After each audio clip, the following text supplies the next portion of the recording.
Hi there, Rachel from Edge here.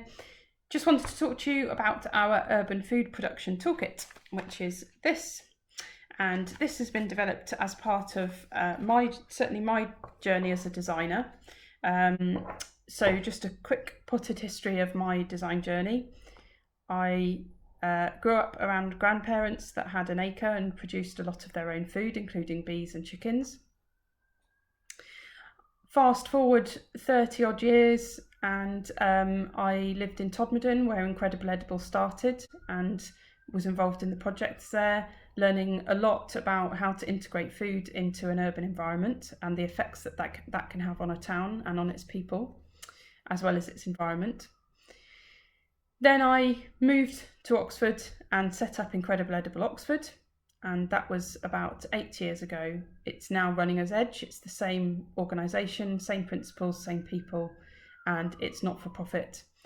So it's run with any profit being going back into the community in terms of community growing projects, and also bursary places for our courses and our workshops. So we offer online workshops, face-to-face workshops, CPD training, design services and design consultancy. In the last few years, I have also I've done my permaculture design certificate, I've done my permaculture diploma, I've completed an urban design masters, I've done a training qualification, the adults in education training certificate, level 3, and I've recently completed a landscape architecture masters and diploma, and I'm now on my pathway to chartership to be a chartered landscape architect.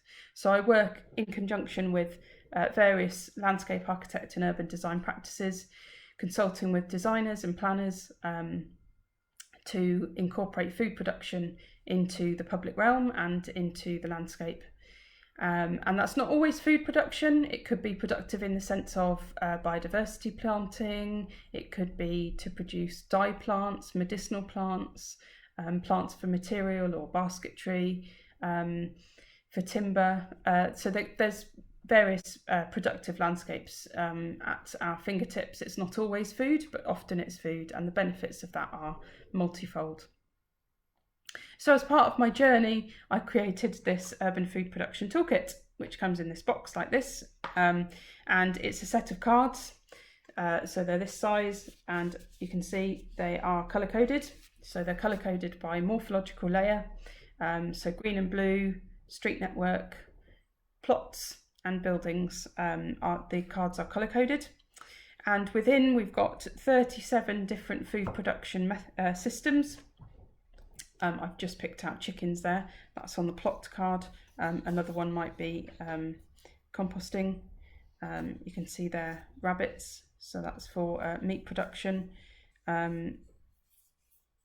Garden birds, which helps with pollination and soil health.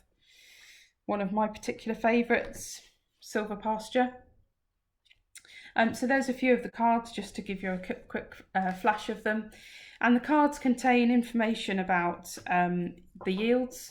So when we're using these cards, we're talking mostly about fruit, nut, vegetable, herbs, honey, mushrooms and eggs. And then we've incorporated a little bit on the meat side. So that would be consuming the poultry or the birds. So we've included quail, duck and chicken. And then we've got a card on pigs because they're such effective land clearers, as well as consuming what would otherwise be waste product often. I'm not going to go too much into that because of the DEFRA regulations. So you'd need to do your own research if you wanted to keep pigs. And then rabbits, because the meat of rabbit is so nutritious.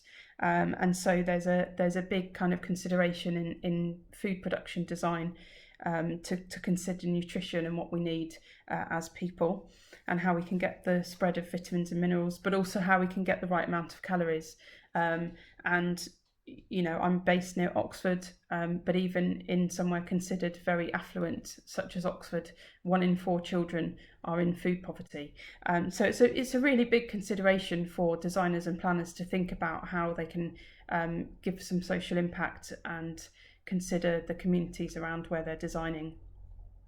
So these cards, They include icons about the yields that can come out of that system, and then they include detail on how to set up that particular system, how to maintain it, the time required to maintain it, the skill level required to maintain it, the years to full yield, and then the amount of yield, so that's in volume or weight. So, you know, with eggs, it would be number of eggs. With any kind of fruit or vegetable, it would be in kilograms, and that would be it's usually done by meters squared. And then if you look down here, so we've got a sketch of the system. So this is raised beds. We've got any considerations about that particular food system to think about, and a saving. So those two sides of the same coin, really. And that's if you're talking with the landowner or you're dealing with the local authority. We've done a lot of work with local authorities and schools, and often there are extra considerations that need to take place. But conversely, there's a saving. So often with local authority, it's about not having to then mow that area of grass if it's existing grass. And then finally at the bottom, which I think is the best value for these cards, it's this pink strip details social, economic and environmental benefits of that particular food production system. So as I say, there's 37 in the pack, and that just kind of summarises the benefits of those particular systems. So these cards have been designed for you to use on your own, to use in conjunction with a master plan. Also, there is a handy kind of how to use card, which is there at the beginning, so that kind of just details what's on the card and how it can be used. The installation and management of each system, there's information on that. Information on how the yields came about. This was part of a huge research project. And then you're not on your own. At the back of the pack, there's a summary about where food can be produced, so the different food production systems. And then there's a decision-making process card. So that kind of just helps you work through the process using the cards, working out which food production system can go where. But then you're not on your own. So at the back, we've included information on how we can help you further. So we can help with Agenda 21. We can help with master planning, policies. We can help with project management, plant sourcing, planting plans. We can also help with training. So we do adult and children training. So we've got relevant training in those particular areas ourselves. We're a team of 4 at the moment, but we do also work with various freelancers. We're all CBS checked, first aid trained, as well as safeguarding trained, and we have the relevant training for qualifications for education training. And then, as I say, I've got my degrees in design and landscape architecture to fall back on in terms of the design work.